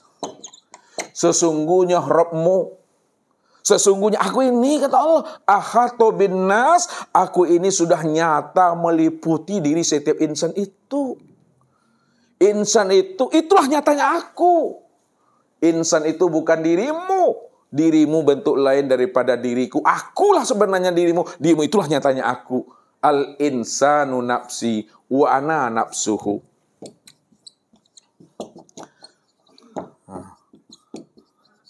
Insan itu adalah diriku dan akulah sebenarnya dirinya insan itu. Ini yang Ustaz katakan selalu, rupanya Bapak Ibu nak urang rupanya dah. Jangan kurang leh. Walaupun orang mengatakan kita orang, tapi orangnya Bapak Ibu bukanlah kenyataan wujud diri Bapak Ibu. Walaupun manusia mengatakan kita ini manusia, tapi manusianya Bapak Ibu bukanlah kenyataan wujud diri Bapak Ibu. Walaupun insan mengatakan diri kita ini insan, tapi insannya kita bukanlah kenyataan wujud diri kita. Walaupun kita ini diri, tapi diri kita bukanlah kenyataan wujud diri kita. Kalaulah diri kita bukanlah kenyataan wujud diri kita. Kalaulah insan bukanlah kenyataan wujud diri kita. Kalaulah orang bukanlah kenyataan wujud diri kita. Kalaulah manusia bukanlah kenyataan wujud diri kita. Lalu siapa sebenarnya diri insan, orang, dan manusia itu? Itu tiada lain adalah Allah. Maka disitulah nyatanya Allah itu yang berdiri itu. Nyatanya Allah itu yang rukuk tuh. Nyatanya Allah itu yang sujud tuh. Nyatanya Allah itu yang duduk itu. Disitulah Allah menjelaskan, ana rabbaka usolli.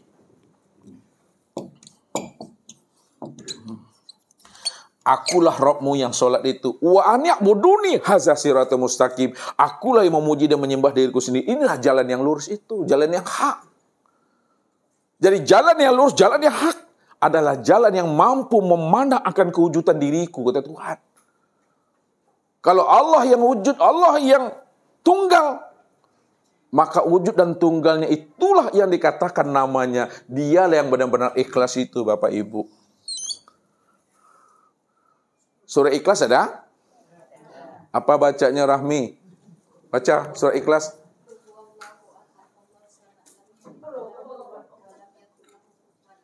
Adakah lapas ikhlas di surat itu? Tidak ada. Kalau tidak ada lapas ikhlas di surat itu, kenapa dikatakan surat ikhlas? Asailah.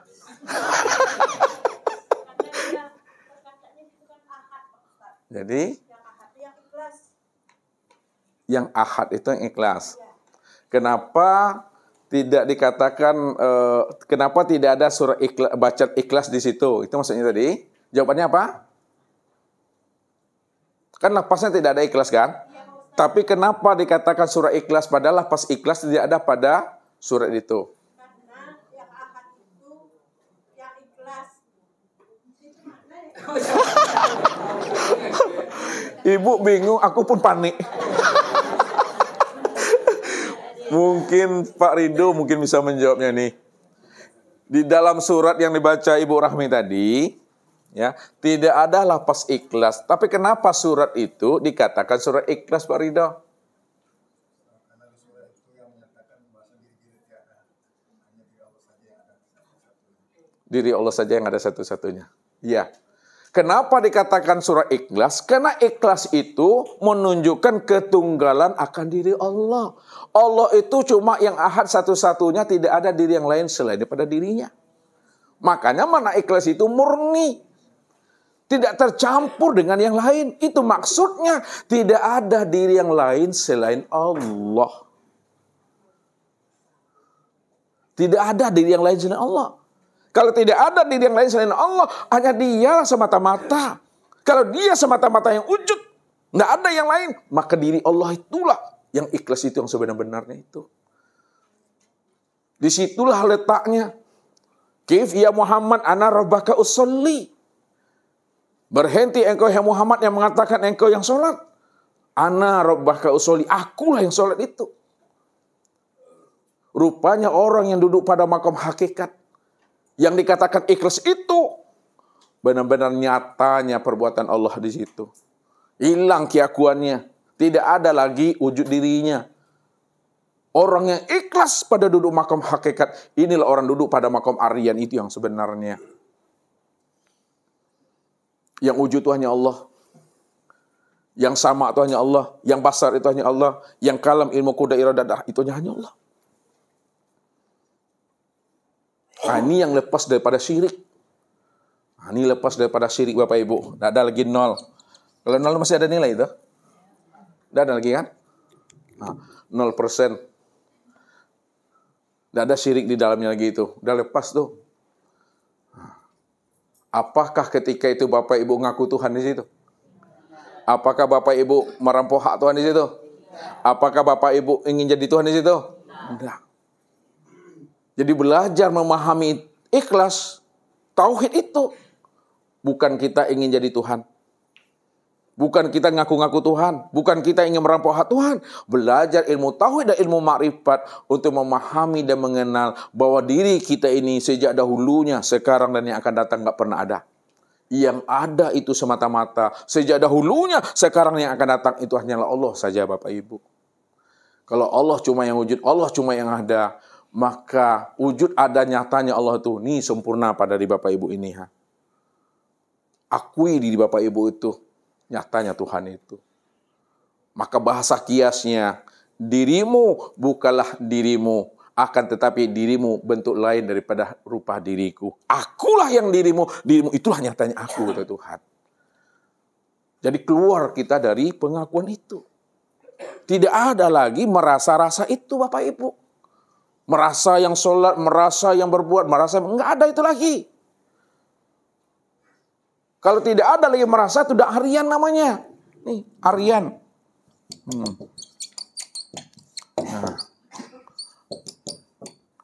Makom telanjang namanya. Makom lepasnya keterikatan diri kita ini, kemelekatan diri kita ini merasa wujud dan bersifat itu.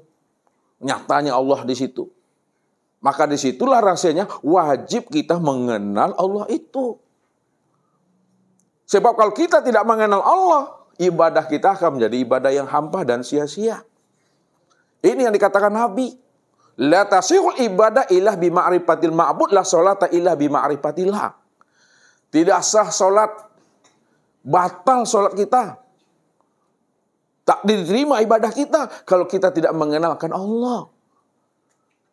Nah, kalau bahasa tasawufnya, belum sempurna ibadahmu kalau kamu belum mengenal Allah. Kalau bahasa hakikatnya, batal ibadahmu kalau kamu tidak mengenal Tuhan. Ya. Itu wajib kita mengenal Tuhan itu. Bagaimana cara mengenal Tuhan? Supaya tidak ada lagi kemelekatan diri, keakuan itu pada diri kita.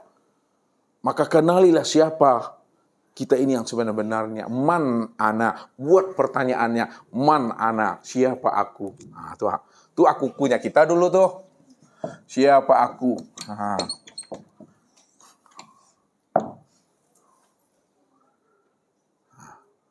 Makanya wajib kita mengenal diri. Siapa aku? Siapa diriku yang sebenarnya? Kita lihat jawab. Siapa yang sebenarnya diri aku ini siapa nih yang dikatakan diri aku yang sebenarnya itu adalah ruh.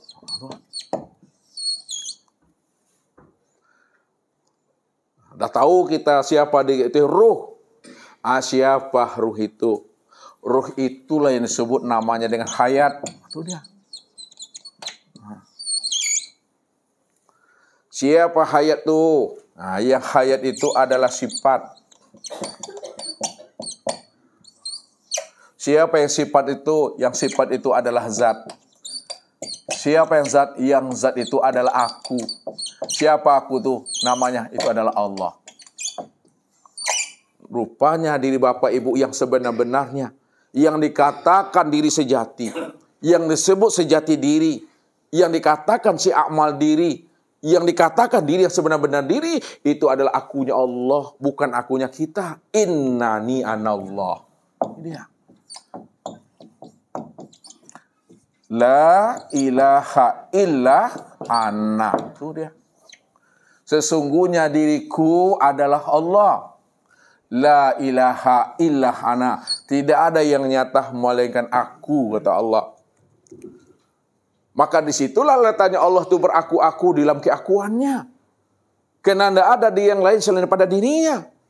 Hanya dia semata-mata Bapak Ibu. Hanya Allah yang ada. Kalau Allah yang ada, maka diri Bapak Ibu itulah wujud nyatanya diri Allah. Kalau diturunkan bahasanya ke hakikat, rupanya diri Bapak Ibu ini adalah bahagian daripada diri Tuhan. Kalaulah diri Bapak ini bahagian dari diri Tuhan, itu artinya diri Bapak Ibu itulah bahagian daripada diri yang maha suci itu. Siapa diri yang maha suci itu? Itu adalah Allah. Aku itu sebenar-benarnya diri Bapak Ibu itulah bahagian dari maha suci. Diri Bapak itu bahagian daripada diri Tuhan. Tiada lain ya Tuhan itu sendiri. Bahasa kiasnya, kita ini adalah satu tetes saja dari sebuah lautan Bapak Ibu.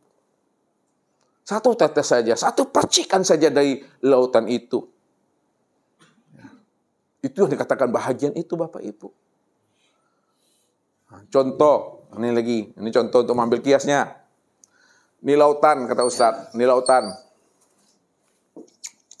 Lalu kita ambil dengan ciduk. Nah, ciduk tahu?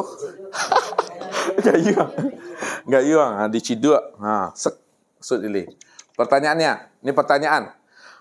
Apakah air yang ada di dalam gayung ini ya sama dengan air yang di lautan ini? Sama. Kalau memang betul sama air yang di dalam ciduk ini dengan air di lautan ini, maka air di dalam gayung ini apa sebutannya bagi air yang di lautan ini? Bahagian. Kenapa dikatakan bahagian? Karena asalnya, nah, kalau dia itu adalah bahagian daripada lautan, karena asalnya daripada laut, maka air yang di dalam gayung ini, itu artinya sama dengan air laut itu. Kalau dipahami, lihat, ini Ustaz minta maaf nih, lautan itu adalah Allah. Sedangkan bahagiannya itu yang disebut namanya Muhammad. Maka Muhammad itulah bahagian diri yang maha suci. Muhammad itu bahagian daripada diri Tuhan. Jadi kalau Bapak Ibu ingin mengenal Allah, ingin berjumpa Allah, maka lihatlah kepada Muhammad. Pandang Muhammad itu.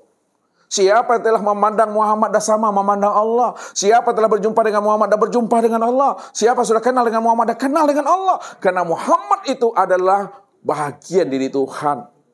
Bahagian diri Tuhan, bahasa hakikatnya ainullah, wujudullah. Bahasa tarikatnya cermin Allah. Bahasa syariatnya hamba Allah. Maka Muhammad itulah sebenar-benarnya untuk memandang Allah secara sempurna dan nyata itu. Disitulah dikatakan Muhammad itu rahasia daripada diri Tuhan. Jadi jangan juga dicari juga Allah lagi Bapak Ibu. Karena dia sudah wujud dan telah nyata pada Muhammad. Itu memahaminya. Ya. Nah, sekarang mana yang Muhammad itu Bapak Ibu? Mana yang Muhammad itu? Muhammad itu sudah nyata pada sekalian sekalian alam inilah Muhammad itu. Apapun bentuk dan rupanya. Akan tetapi kesempurnaan Muhammad, bukan Nabi Muhammad nih Bapak Ibu ya. Kesempurnaan nyatanya Muhammad pada sekalian alam, sempurnalah pada pada insan. Insan itu sempurna pada diri Bapak Ibu itu. Tukiha, niha, kunywa. Tuh itu. Tuh. Sempurna tuh, tapi jangan ngaku-ngaku di situ. Sebab apa? Man arafa rabbahu fasadal jasad. Siapa yang sudah berjumpa dengan Tuhan, maka ketika itu dirinya fana itu. Dirinya fana. Hancur, lebur, hapus, tidak ada dirinya lagi. Maka tidak ada lagi pengakuan-pengakuan di situ Bapak Ibu. Jadi siapa yang sudah kenal Allah, siapa yang sudah berjumpa Allah, fana dirinya, hilang dirinya, nggak ada dirinya lagi di situ. Jadi salah orang kalau memahami mengaji tauhid ini jadi Tuhan. Salah orang memahami bahwa memahami tauhid ini mengaku Tuhan, nggak ada pengakuan Bapak Ibu. Jadi ilmu tauhid ini bukan ilmu jadi-jadi, ingin jadi Tuhan, nggak ada. Ilmu tauhid ini untuk menghantarkan pemahaman Allah sajalah yang wujud dan yang tunggal semata-mata, selain diri nggak pernah ada. Nggak ada pengakuan di situ Bapak Ibu. Ini yang dipegang dengan iman, yang isbatul yakin Bapak Ibu. Ya, supaya diri kita tadi itu benar-benar lepas dia daripada kesyirikan itu. Itu yang ikhlas itu Bapak Ibu. Tak nampak lagi diri itu. Kalau bahasa ustadznya sering Ustaz katakan, tak tampak sama Tuhan lagi Bapak Ibu itu yang berdiri. Tak nampak lagi sama Tuhan Bapak Ibu itu yang ruku, yang sujud, yang duduk. Tak tampak lagi sama Tuhan Bapak Ibu itu yang melihat dan mendengar. Kenapa tidak tampak sama Allah Bapak Ibu itu yang berdiri, ruku, sujud itu? Karena kita nggak pernah ada. Bapak Ibu tidak pernah ada. Kapan Bapak Ibu tak pernah ada itu? Sejak Tuhan ada. Kapan Tuhan itu ada? Sejak kita kenal. Padahal diri Ibu nggak pernah ada. Kapan Ibu kenal Tuhan? Sejak Tuhan itu merasa dirinya ada, disitulah wujudnya itu sebenarnya. Itu mesti pahami itu. Ya. Jadi inilah Bapak Ibu memahami tingkatan ikhlas tadi itu, ya kita dudukkan makomnya satu-satu. Kalau selama ini duduk ikhlas itu di syariat, naikkan lagi di tarekat. Kalau di tarekat masih ada syiriknya, sampaikan ke hakikat. Sehingga tidak terlihat lagi akan adanya diri itu. Yang ada hanya Allah di situ. Maka sholat yang Bapak Ibu lakukan itu tidak lagi menunjukkan keimanan kepada Tuhan. Menyatakan Tuhan. Apa makna menyatakan Tuhan? Tuhan menyaksikan akan dirinya sendiri di situ. Dia menjalankan takdirnya sendiri. Dia yang menjalankan ceritanya sendiri. Karena dia yang punya cerita, dia yang buat cerita, dan dia pula yang menjalankan ceritanya. Itu bahasanya tuh. Maka untuk menjalankan ceritanya, maka disebutlah namanya dengan Muhammad. Muhammad itulah wujud nyatanya akan menjalankan ceritanya tadi. Maka pahamilah siapa Muhammad itu. Muhammad itu tidak adalah aku, Tuhan. Situ letaknya ahad itu. Ahad. Ini di penghujung kaji Bapak Ibu. Ahad. Kan kul huwallah wallahu ahad. Katakanlah Allah itu ahad. Ahad itu Esa. 3, tapi 1 orangnya itu. Ahad alif ini Allah. Ha itu Muhammad. Dal itu Adam. Itu maknanya Allah itu diriku, Muhammad itu wujudku, Adam itulah rupaku, aku juga itu kata Tuhan. Itu ahad itu. Kesempurnaan Allah, Muhammad dan Adam memandang itu yang disebut namanya insan. Insan itulah kesempurnaan memandang Allah, Muhammad dan Adam itu. Itulah insan. Nah, siapa insan? Insan itulah kesempurnaan bentuk rupaku kata Tuhan. Al-insanu siri'u ana sirrahu. Insan itu adalah rahasiaku. Akulah sebenarnya insan itu. Itu sempurnanya ahad itu. Ini cara membacanya melalui ilmu hakikat. Nah, bagaimana cara membaca melalui ilmu ma'rifat? Nah, lihat. Kalau secara ilmu hakikat, Ustaz tanya dulu satu-satu dulu. Pak Son, membacanya secara ilmu hakikat bagaimana tadi ahad itu? Secara ilmu hakikat.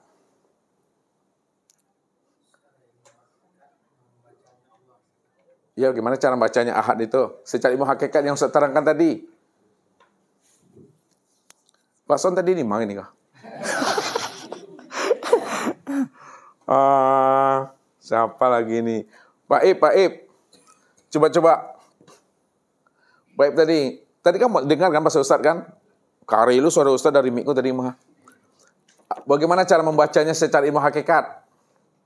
Pak Abdul Qadir. Halo. Ini gagah Pak Abdul Qadir ini. Nampak Ustaz nih? Coba baca secara ilmu hakikat Pak Abdul Qadir. Ahad. Allah, Muhammad, dan Adam. Coba cara membacanya secara ilmu hakikat. Ahad. Harusnya Allah. Iya. Hanya Muhammad. Dannya Adam. Cara menyebutnya gimana secara ilmu hakikat? Cara menyebutnya. Allah, Muhammad, Adam. Bagaimana cara menyebutnya? Cara membukakan pahamnya. Pak Andre, bantu. Dirinya bernama Allah. Rupanya bernama Adam.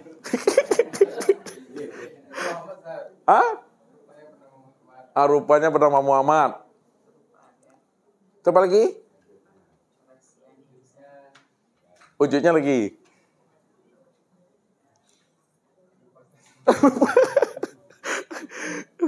Pak Sudir.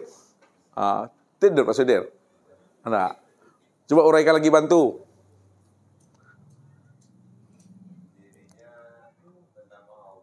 Nah. Alhamdulillah, beruntung sange lah bini Pak Sudir lah, dapat Sudir. Tuh. Allah tuh dirinya, Muhammad tuh wujudnya, Adam tuh rupanya. Itu secara hakikat. Secara makrifat. Nah, lihat secara makrifat, cara membacanya. Ya. Allah dirinya, ya. Allah wujudnya, Allah rupanya, Allah rahasianya. Ulang lagi Pak Haji Zainuddin.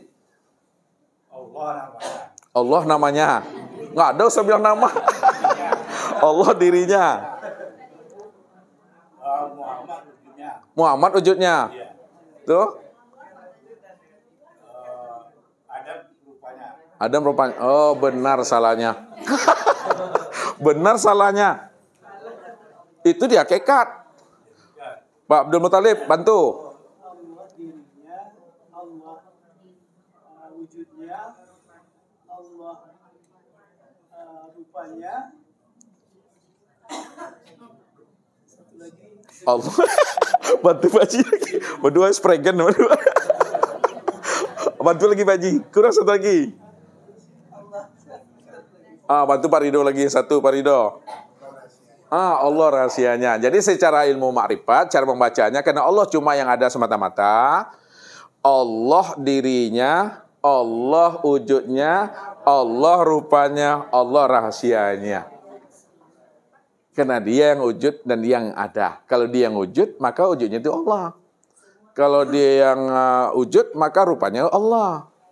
Kalau dia yang wujud, maka rasanya juga Allah situ. Atau memahami ilmu nih. Jadi kita tidak boleh lagi ya mengaku-ngaku kita ini Tuhan. Nggak ada itu pengakuan itu Bapak Ibu ya. Lepas kita dari sana itu, Allah aja di situ. Setelah paham kita Allah di situ, ini penutup kaji. Man arafallah fahuwallah. Lihat. Man arafallah fahuwallah. Man arafallah kala lisanahu. Ini pengunci kajinya. Man arafallah fahuwallah. Barang siapa yang sudah kenal Allah, Allah itu yang wujud, Allah itu yang tunggal, maka dia yang Allah yang wujud yang tunggal itu. Kalau Allah itu yang awal, akhir, zahir dan batin, dia yang wujud, yang bersifat, maka yang wujud, yang bersifat, yang awal, akhir, zahir, dialah itu sebenar-benarnya. Ketika itu, kata Rasul, man arafallahu kala lisanu. Siapa yang telah mengenal Allah zahir dan batin secara sempurna, keluhlah lisannya. Keluh lisan itu kata yang tiada terkatakan lagi. Itu maknanya diam saja Bapak Ibu. Pandang-pandang selah. Jangan disabut, jangan ditunjuk-tunjuk. Itu Ustaz, pandang-pandang se itu. Boleh dilihat tapi jangan disebut, apalagi ditunjuk. Berbahaya. Ya. Jadi barang yang sudah jelas, barang yang sudah nyata, jangan disebut, jangan ditunjuk-tunjuk, berbahaya. Udah Bapak Ibu, aku pun udah capek. Nah, itu saja Bapak Ibu yang dirahmati Allah. Mudah-mudahan dengan memahami akan rahasia ikhlas ini, Bapak Ibu tahu sebenar-benarnya siapa yang beribadah, siapa yang sholat, siapa yang ikhlas itu sebenarnya. Billahi taufiq wal hidayah. Wassalamualaikum warahmatullahi wabarakatuh. الله ربي والإسلام ديني ومحمدا رسول الله